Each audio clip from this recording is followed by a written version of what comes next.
Be More Lifestyle. Now, here are your hosts, Chardell Moore and Christina Denny. Hey guys, welcome to Be More Lifestyle. Give thanks for another day. How you doing, Christina? I'm doing wonderful. How are you? I'm so excited. We have an amazing show today. We have some pretty cool events happening around town, right, Christina? Yeah, you do not want to miss them. And we're going to get some relationship advice from Judge Lynn Toller. She keeps it real. Yes, 100, all the time. But first, let's learn a little bit about survival. Yeah. So you can never be too safe. We all know that, especially when you're out and about by yourself. Yeah, that's why today we're arming you with survival arts training from Jennifer Lake. How are you? Welcome. Wonderful. Yeah. Thank you. This is an exciting topic and a very relevant topic as well. Yes. Yeah. So what is CSA? What does that stand for? CSA stands for Comprehensive Survival Arts, and we're an eclectic school that offers everything from youth karate to self-defense to Tai Chi, and really arming people with tools to keep themselves safe. Yeah. That's wonderful. So how can we use these tools to keep ourselves safe? Off screen we were talking about just having awareness is going to help us. Yes, What else? awareness is key. And really when it comes to my tips about self-defense, 99% of the time you can head off a problem just through awareness, but that 1% could be fatal. And you know, it's really taking all of the steps along with awareness. It's following your gut instinct. That is so important.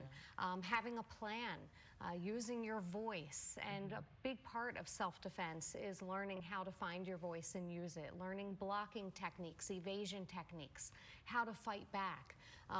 You know, all of these steps can be put together, and again, you know, hopefully you never have to use anything I teach you just through awareness. Yeah. And I mean, at the reality of the situation, this is just the world that we live in right now. Yes, it is. Especially with the holidays approaching, are there certain things that you recommend us to do? Yeah, absolutely.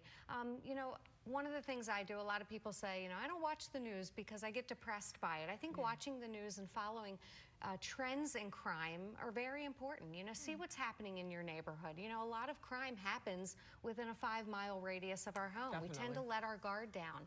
And we're so distracted now. We're distracted with our schedules. We're distracted with our cell phones and, you know, all the devices that we have. And even just things going on in our life can pull us down. And if we're walking and we look like a victim, then we could be that victim. So, you know, we want to walk. We want to be aware of our surroundings, looking around, and just, you know, don't put yourself in a bad situation. Now, speaking of putting yourself in a bad situation, can you talk to us a little bit about that? Yeah, how do we avoid that? You know, one of the things I tell people is, you know, our gut instinct often will tell us not to go into something, not to get out of the car, but maybe we're going to be late for a meeting. So we go ahead and get out of the car, and then all of a sudden we have a gun pointed at us. Listen to your gut. You know what they say, vibes don't lie. No, they don't. And you know, our mantra is and should be, if you see something, say something. You know, yes, you might be 5 minutes late. You might be 10 minutes late. I have driven all the way to something, and if there's not safe parking, I go back home. You know, you have to sometimes, you know, go out of your way, but safety should always be key. Absolutely. This is your life that we're talking about. You know what I mean? Absolutely. And you're going to show us some moves, right? Yes. That's So very important. one of the things with our self-defense school, we teach very practical self-defense. It is come as you are. If you're out on the street, you can't say, "Excuse me, sir, let me change my shoes." Right. You know, you have to just be prepared in whatever situation you're faced with. All right, so let's bring Nadav up. He's going to help you show us some techniques. Okay. So, All right.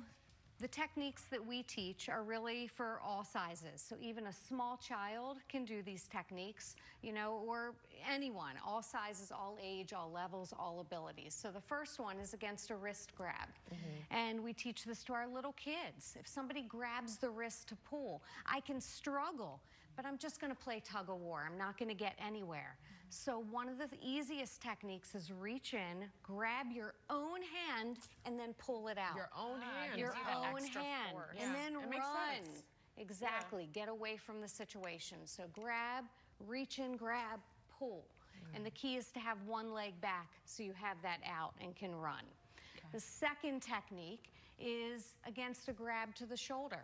You know, a lot of people fear just that grab. And a lot of, you know, when it comes to crime, people go right in. And what we want to do, I can try to punch him and kick him, and that might work, but I want to control him. So I'm going to grab his hand, turn him over, and then push him down. And now I can scream and call for help. If he tries to move and fight me, I'm just going to keep pushing him down. Okay. It takes very little. All I'm using are my hands and fingers. That's it. I just pictured myself having him down and then just like kicking him in the face. Yes. Do what you got to do. Exactly. And that's the thing. You know, a lot of people think that karate and self-defense are the same thing. Self-defense is using whatever you have around you, whatever knowledge you have, and just keeping yourself safe. Yeah. And then another big technique that, you know, I get asked a lot is, what if somebody comes up behind me? Yes. And I think that's one of our greatest fears. Yes.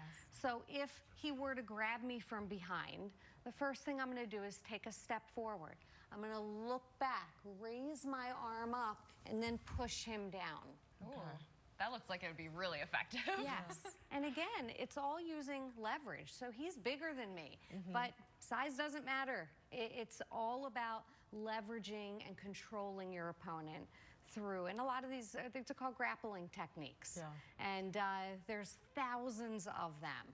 And a lot of people ask me, you know, well, in a situation, how am I going to think, you know, what to use? Yeah. It's practice. Yeah, of course. And we were talking about that off camera. You know, if you practice, if you think about it, if you run these things through your head, then you'll absolutely, you know, pull it out if needed. Absolutely. Fantastic Thank you so much for sharing You're this wonderful welcome. information. Where can our viewers keep up with you? So we have many different locations that we teach. Our school we've been at the Jewish Community Center for the past 28 years. Wow. We're at the Owings Mills location and the Park Heights location. And we also teach at Movement Lab in Remington, Coppermine. We're at schools.